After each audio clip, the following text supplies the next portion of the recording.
শুভ সকাল বন্ধুরা। সকাল সকাল উঠে আমি রান্না চাপিয়ে দিয়েছি। তার আগে বাজার থেকে যে বাজারগুলো এনেছে সেগুলো তুলে নিই, চলুন।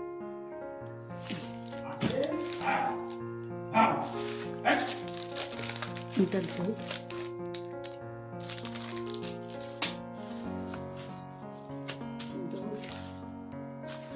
চিনি, কাজু আর কিশমিশ,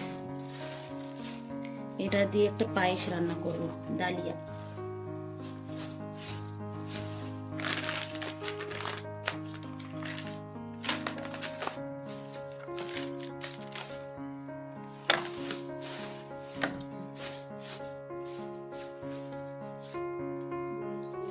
যে এক হাঁড়ি, বড় হাঁড়ির এক হাঁড়ি ভাত হয়ে গিয়েছে, এইটা একটা বড় গামলায় ঢেলে নেব, নিয়ে আবার আর এক হাঁড়ি আমি চাপাবো।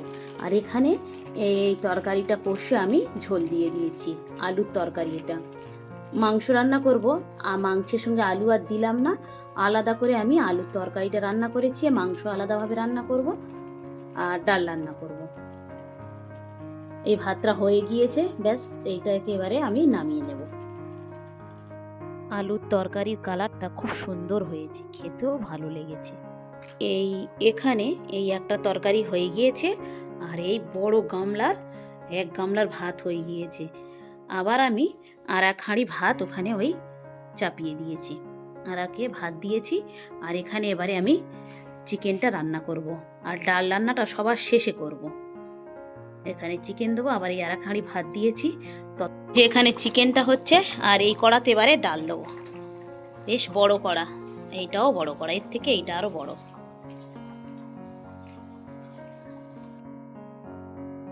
ঝাল ঝাল এবং লাল লাল করে চিকেনটাও আমি রান্না করে নিয়েছি।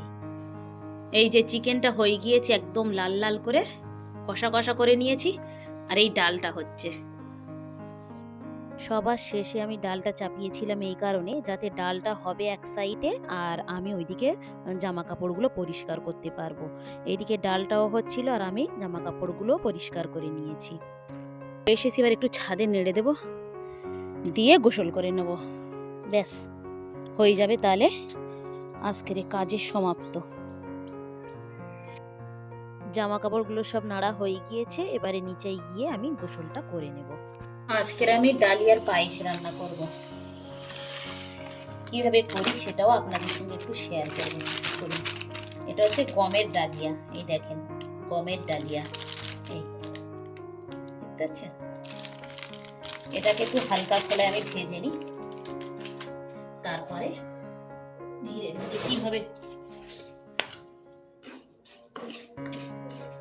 এইটা, এই গমের ডালিয়াটাই এখন কতটা অল্প দেখাচ্ছে না, এইটা করলে একদম এতটা হয়ে যাবে, মানে একদম ফুলে বেড়ে অনেক হয়ে যাবে। এই ডালিয়াগুলো দেখতে দেখেন একেবারে সেই খুদের মতো, সে যে ধান ভাঙালে যে খুদ মতো হয় না, একদম সেই খুদের মতোই দেখেন। আর ঠিক এরকম সব গোটা থাকে, রান্না করার পরেও এরকম গোটা গোটা থাকে, খেতে কিন্তু খুব সুন্দর লাগে এটা। আর গমের স্বাদ পাওয়া যায়, যেহেতু এটা গমের, তো দেখতে হচ্ছে খুদের মতো, কিন্তু খেতে একদম গমের মতো। গম ভাজা আমরা তো অনেকেই খেয়েছি, তাই গমের স্বাদটা জানি, তাই খাওয়ার সময় একদম গমের মতোই লাগে, আর খেতে কিন্তু খুব সুন্দর লাগে। এর আগে তো আমি সবজি দিয়ে একবার ডালিয়াটা রান্না করেছিলাম, আজকের হচ্ছে কি দুধ দিয়ে এটাকে পায়েস তৈরি করব। কিভাবে করি চলুন, আগে একটু ভেজে নিচ্ছি আমি। এই তেজপাতাটা দিয়ে ভাজলে না, এই তেজপাতারও একটা ফ্লেভার বের হয়, আর এই ডালিয়ারও একটা ফ্লেভার বের হয়, দুটো ফ্লেভার মিলেমিশে কিন্তু মানে খুব সুন্দর হয় ফ্লেভারটা। তাই আপনারা এইভাবে একবার বাড়িতে হলে তৈরি করে দেখবেন, খেতে কিন্তু দুর্দান্ত লাগবে।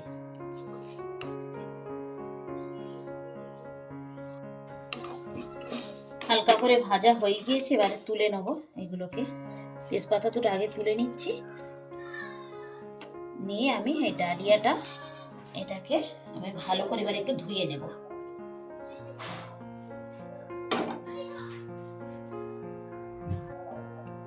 বাড়িতে যেহেতু লিকুইড কোনো দুধ নেই, তাই আজকের এইটা আমি হচ্ছে কি গুঁড়ো দুধে করব।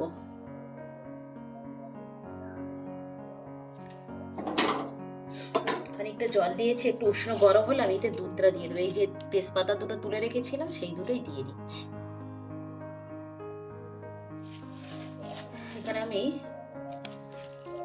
এখানে আমি 200 গ্রামের মতো গুঁড়ো দুধ নিয়েছি। জলটা উষ্ণ গরম হয়ে যেতে সব দুধগুলো আমি দিয়ে দিয়েছি।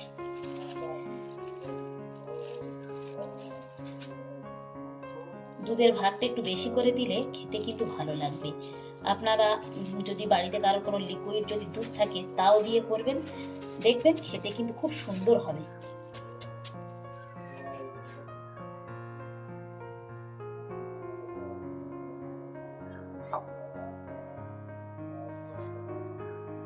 অনেকটা দুধ দিয়েছি, দেখেই বুঝতে পারছেন। খুব সুন্দর করে আগে এটাকে গুলে নেব।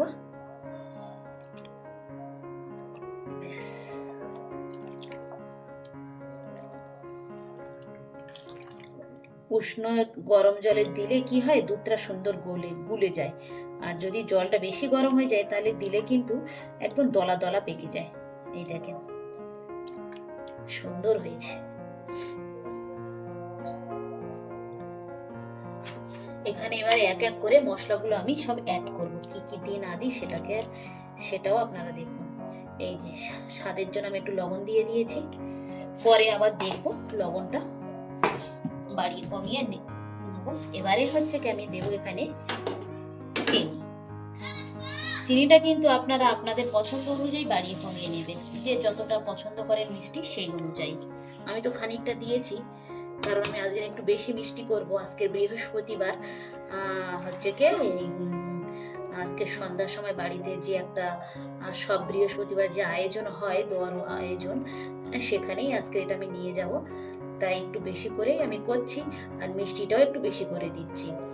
আমরা যদি বাড়িতে খেতাম তাহলে একটু মিষ্টিটা অল্প করে দিতাম, কারণ বেশি মিষ্টি অতটা আমরা পছন্দ করি না। হালকা হালকা মিষ্টি হলে সেটা খেতে আমাদের বেশি ভালো লাগে। এবারে ধুয়ে রাখা ডালিয়াগুলো দিয়ে দিচ্ছি। তবে এইটা রান্না করতে করতে একদম আপনারা কোনো দিকে সরে যাবেন না, তাহলে কিন্তু অসুবিধা হয়ে যাবে। কি বলুন তো, এই দুধগুলো একদম ফুটে সব পড়ে যাবে।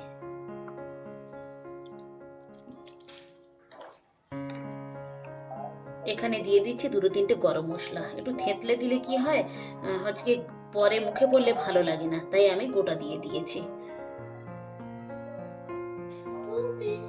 রোজা, তারপরে ঈদ আসতে তো আর বেশি দিন সময় নেই, তাই আগে থেকে আমি আপনাদের সঙ্গে এই ডালিয়ার পায়েসটা শেয়ার করলাম। ঈদের সময় আপনারা বাড়িতে তৈরি করবেন। আমরা তো বেশিরভাগ সবাই সিমাই, লাচ্চা, সুজি কিংবা চালের পায়েস করে থাকি। একবার হলেও এইভাবে ডালিয়ার পায়েস তৈরি করে। এখানে আমি এবারে খানিকটা কাজু দিয়ে দিচ্ছি, একটু ছোট ছোট করে দিচ্ছি আমি কাজুগুলো। আপনারা চাইলে এই কাজু আর কিশমিশটাকে একটু ঘিতে ভেজেও দিতে পারেন, তাহলে কিন্তু ফ্লেভারটাও সুন্দর আসে, খেতেও সুন্দর লাগবে। এবারে খানিকটা কিশমিশ দিচ্ছি, একটু বেশি করে আপনারা কাজু আর কিশমিশটা দেবেন যে কোনো পায়েসে। কাজু আর কিশমিশটা যদি একটু বেশি করে দেওয়া যায় না, তাহলে পায়েসের স্বাদটাই অন্যরকম লাগে। প্রত্যেক মুখে মুখে যদি কিশমিশ পড়ে, খেতে যা মজা।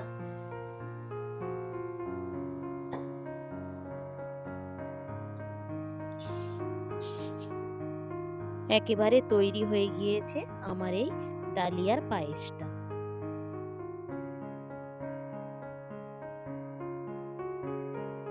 একটু ঠান্ডা হলে এটাকে আমি একটা পাত্রে নামিয়ে নেব। ব্যাস, একেবারেই পায়েসটা তৈরি হয়ে গিয়েছে, খুব সুন্দরভাবে গলে গিয়েছে। এই দেখুন। ভিডিওটা তাহলে এখানেই শেষ করছি। ভালো থাকবেন, সুস্থ থাকবেন, আর ব্লগটি কেমন লাগলো অবশ্যই জানাবেন। ভালো লাগলে একটা সাবস্ক্রাইব করে দেবেন। দেখা হবে পরবর্তী ব্লগে।